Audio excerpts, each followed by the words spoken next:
It's an offense-driven league in the NFL. There are a ton of fantastic quarterbacks, and a QBR that would have led the league 10 years ago is now pretty middling. With the advancements of the passing game, teams started to stack their rosters on defense with smaller and quicker linebackers and safeties to be able to keep up. As defenses got faster to combat the spread concepts and tempo offenses started to compete for a limited amount of players that fit their system. What was left were the big boys. Now teams like the Ravens and the Patriots and some others like the Raiders started to target those players to get bigger to combat the smaller defenses. It's all a cat and mouse game, and the coordinators are trying to isolate their best against the defense's worst, whether by formation, play design, or personnel packages.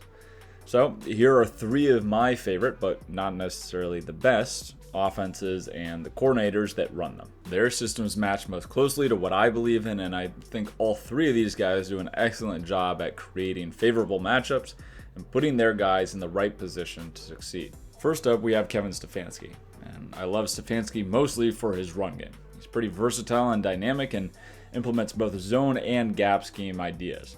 He's found a way to pull guys and still make it look at least mildly similar to the wide zone and boot game that he wants to base out of. He's got two super dynamic backs, an incredibly athletic offensive line, and a quarterback that generally does a little bit better outside of the pocket with a clear vision of the field. As a result, Stefanski uses both Chubb and Hunt in different ways, gets Baker on the move, and challenges his offensive linemen with athletic blocking schemes. His linemen have to be mobile enough to climb in space, powerful enough to kick out on poles, and quick enough to get to their spot in time. He uses receivers on crack blocks, even if they aren't typically thought of as run blockers. He balances his use of motion, and even uses his tackle on some dart schemes with only the tackle pulling, which you almost never see at the NFL level. It's a long distance for those guys to go, but it's a nice change of pace look and messes with linebacker reads and keys. Stefanski also has every kind of counter combination you can think of as well. You have guard tackle, H guard, fullback guard, receiver guard. Any combination, he's probably done it. When everyone can contribute to the run game, it just makes it tougher for defenses to then honor them in the pass game with Nick Chubb and Kareem Hunt gashing you down the hashes. He also uses some great counters in the passing game to hold defenses accountable. And he sets up Baker for success off of that ground game. Next up, we have Joe Brady. Joe Brady's early in his career, especially in the NFL, but I loved what he did with the Carolina Panthers last year. Partially by design and partially by personnel, Brady had the Panthers running a spread attack with Teddy Bridgewater at the helm.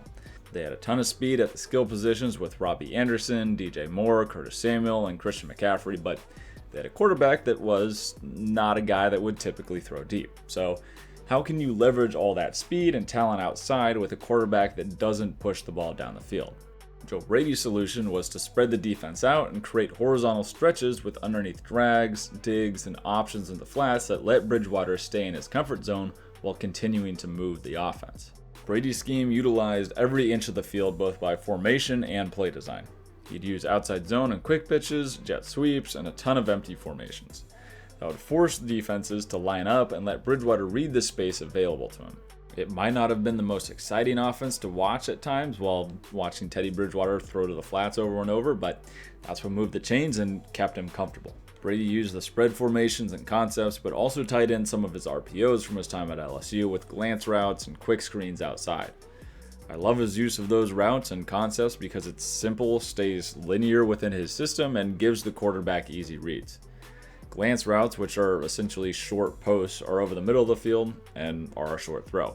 Shallow drags work across the field and force defenses to either transfer zones or to run with the speed of the Panthers. Again, that also created short throws. Throws on crossers and digs also shortened the distance of the throw needed for Bridgewater. It sounds intuitive, but an in-breaker at 10 yards is obviously a much shorter throw than a sail route breaking away outside. I thought the formation abundance and ways that he got to empty, his ability to tailor the offense to fit Bridgewater's ability while still utilizing the speed of the Panthers receivers, and how he tied in ways to get to simple screens and RPOs were a huge benefit to the Panthers offense. Lastly, we have Matt LaFleur. I think LaFleur gets overlooked a lot in the conversation about top offensive coordinators because of who he has behind center, at least for this year. Aaron Rodgers makes everything look a hell of a lot nicer and more explosive, but LaFleur blends multiple trees and concepts into one branch really well.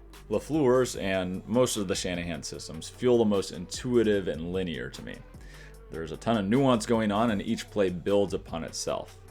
LaFleur's offense is like a movie. If you see a sword in a house early on in the movie, you can bet your ass that sword is going to come into play later on.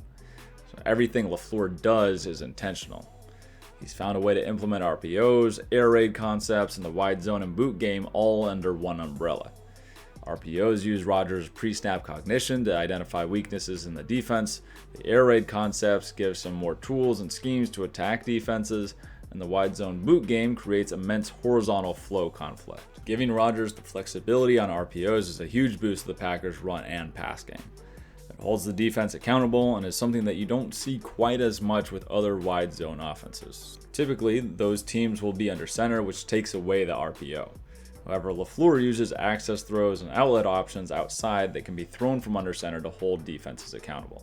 He uses the mesh concept out of every formation and personnel grouping you can imagine, and leans on it a ton against man coverage. The Packers have superb blockers outside with Allen Lazard and Marquez Valdes-Scantling, and LaFleur will often cut the splits of those guys to help in the run game.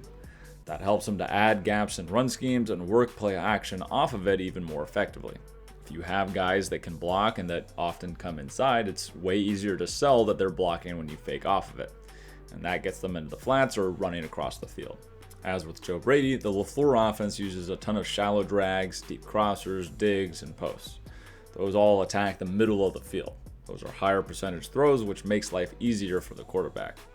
Those routes also tie directly into targeting the linebackers and forcing defenders to stay sound in their pass coverage despite the temptation of the run game. So those three guys are some of my favorites to watch. Some of them have more success than others, but they're all new at their positions, and I think the ideas they brought with them have been huge for their team's success. If they keep on cooking and dialing things up, the sky is the limit for every single one of those offenses.